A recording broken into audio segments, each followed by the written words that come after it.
As kids, many of us yearn to be recognized, whether as a professional athlete, an actor, a country's leader, a YouTuber, or a musician.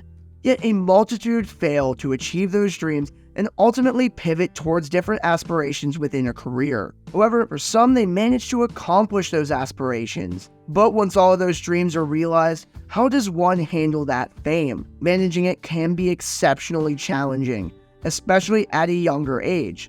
This was precisely the case of Christofer Drew, who, despite becoming a heartthrob of Warped Tour and the MySpace scene at such a young age, seemed to struggle over the years. Why, and how did that happen?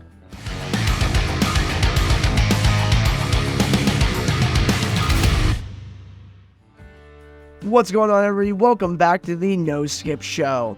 I'm your host, Travis Platt, and today we're taking a look at the rise and fall of nevershoutnever and Christofer Drew.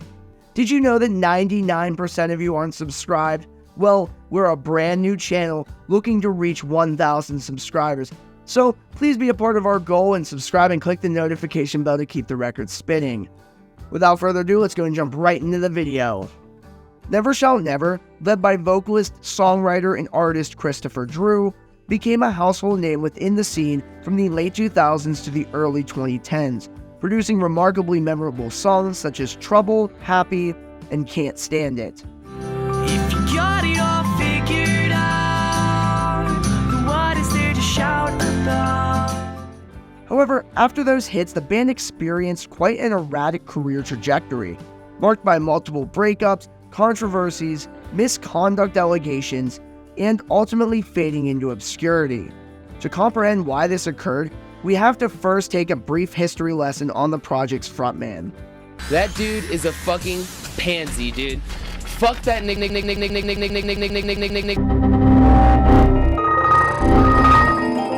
Christofer Drew grew up in Joplin, Missouri. At the age of 16 in 2007, he initiated the project Nevershoutnever, swiftly gaining traction on the social media platform MySpace. Drew's launch led to the release of the Yippee EP on July 29, 2008, which astonishingly sold 46,000 copies in the US alone. This success resulted in an appearance on TRL, the show that propelled pop punk into stardom, and where Drew performed his song Big City Dreams. Alright, sweet. So I'm playing a song off an EP I just put out. It's called Big City Dreams. So yeah, have a good time. You say we're both little people and you like it that way, but in time I'm gonna put this body to shame and grow old, wear a suit like my old man. Subsequently, he opened for Hello Goodbye,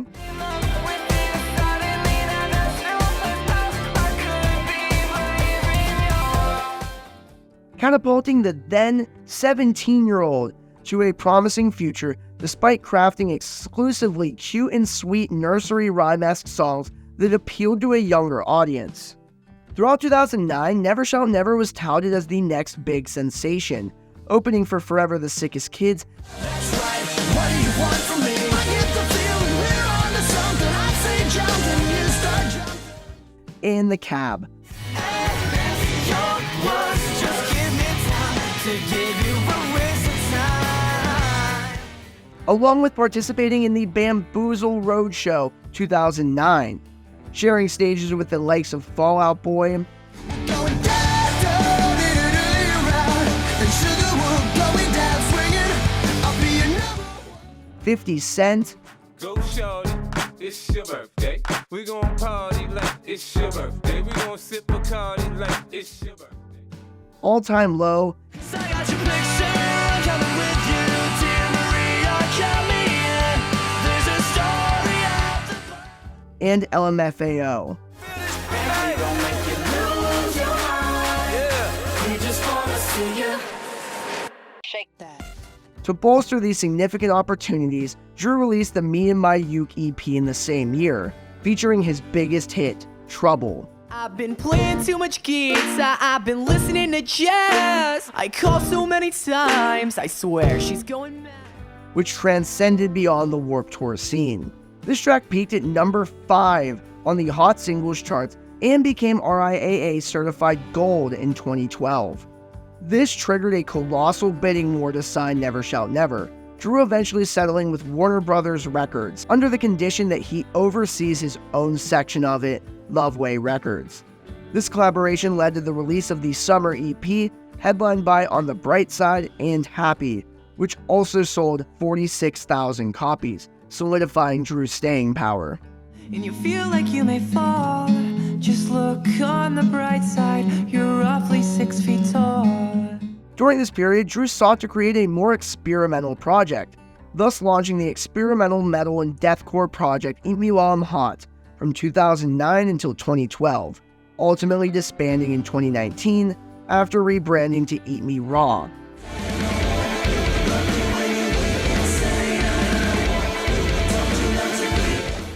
However, more inconsistencies were yet to come.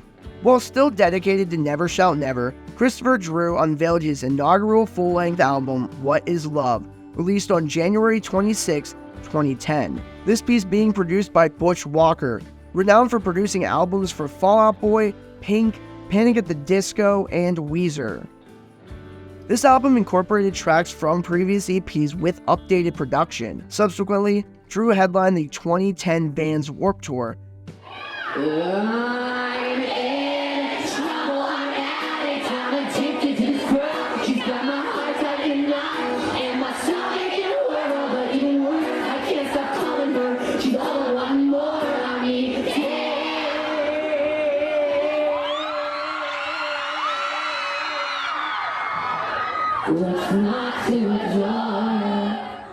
And shortly after released his second studio album, Harmony, in August of 2010, featuring the instant classic, Cheater Cheater Best Friend Eater. Cause even after 3 text messages, 4 missed calls, you still slap with my best friend. Debut for their latest album, Harmony. Here to perform a song from it, please welcome Never Shout Never. Never Shout Never then co-headlined a tour with neon pop-punk giants The Maine.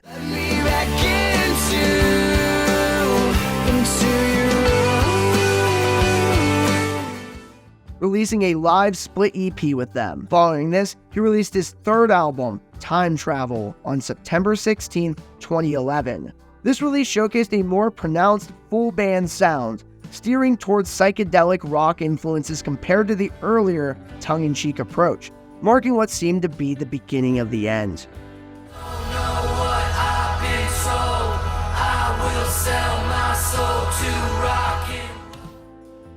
Unfortunately, in 2012, Drew faced 2 felony charges related to marijuana possession, eventually diving further into psychedelic experimentation.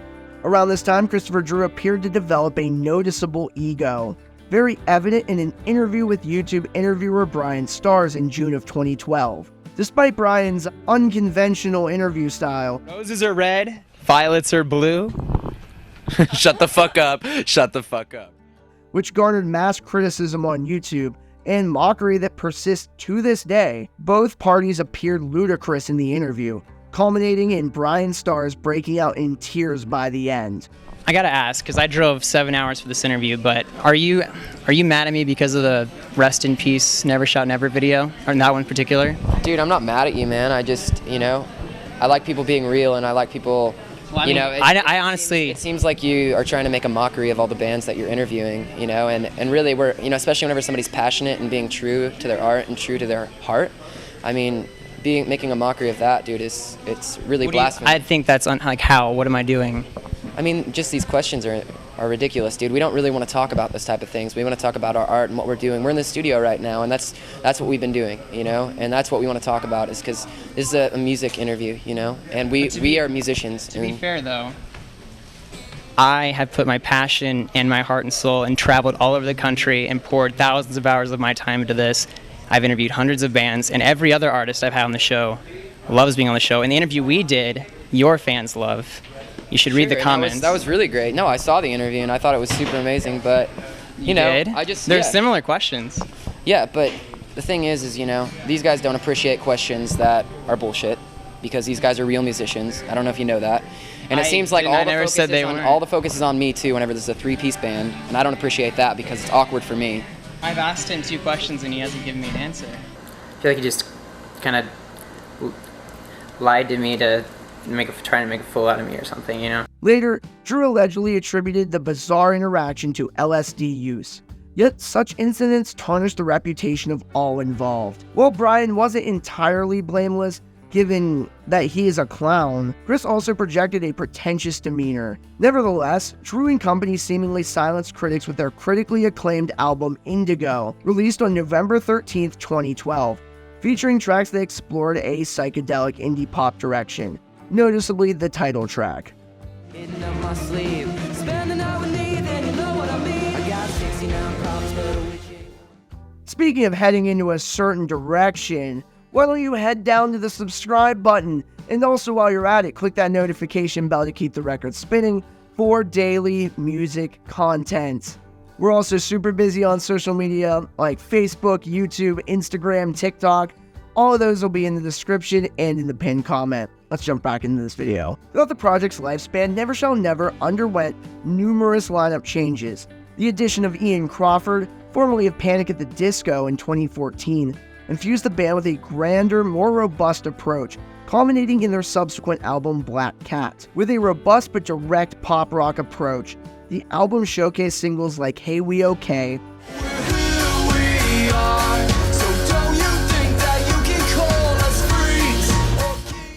and Phone Tag, two of my favorite Never Shout Never tracks. Little did we know that this would mark the band's final album. And just barely a year after Crawford's inclusion, he was outed from the group, accompanied by further lineup adjustments. Despite their last 3 albums receiving critical acclaim, the band seemed to lose traction with diminishing interest from their original fans, and they struggled to connect with incoming tweens. Nonetheless, they maintained a small yet loyal fan base that gradually waned. Despite sporadic appearances leading up to the Throwback tour in 2017, aimed at reigniting nostalgia for the act, and appearances at the 2017 band's Warped Tour. However, in December of 2018, as anticipated, an on-stage announcement in Mexico and Brazil on stage confirmed that the band was breaking up. During this period, Drew stepped away from the limelight, focusing more on parenting and painting. He announced the launch of his psychedelic project called Dreamy, but didn't generate as much buzz. However, in the early 2020s, Drew grappled with substance abuse, leading to alleged poor decisions and behavior towards his girlfriend, the mother of his child. She later claimed on Instagram that he was emotionally and spiritually abusive. And photos of Chris portrayed a distressed appearance. Gone were the days of a teenage heartthrob, as Chris endured various traumas, including the murder of his brother due to police brutality in 2019, an event that would permanently scar anyone. However, Chris persisted on creating. In April of 2020, Drew teased a solo release, and despite setbacks, Unborn Spark was released on June 12th, adopting a more introspective approach to songwriting and lyrical themes. However, this release was removed from streaming platforms, despite being later announced as a Never Shout Never canon release. Amidst speculation, on March 8, 2022, Chris announced his retirement from music altogether, seemingly marking the end of Never Shout Never. But on December 24th of the same year, Chris announced Never Shout Never's return, exciting diehard fans for new music with a mature aesthetic. This anticipation endured until November 23, 2023, when Christofer Drew announced his retirement from music yet again, instead redirecting his focus towards a career in professional painting and his journey to sobriety, thereby concluding the captivating boyhood dream that enthralled audiences for nearly 15 years. Throughout the stories and content spanning Never Shout Never's career, Christofer Drew appeared to grapple with stardom at a young age, akin to visionaries like Ryan Ross of Panic at the Disco, Lil Peep, Lindsay Lohan, and others who turned to substances while battling their inner demons amidst the pedestal of successful artistry. Without the natural growth afforded by time, reconciling with life's complexities becomes difficult, leading many to choose an unfortunate and dark path. Nonetheless, with Christofer Drew's retirement, one hopes he can step away to focus on his family, himself, and expressing his newfound artistic endeavors. So, what's your favorite Never Shout Never song? Make sure to comment that down below, as well as subscribing and clicking that notification bell. As always, thanks for watching, and happy listening.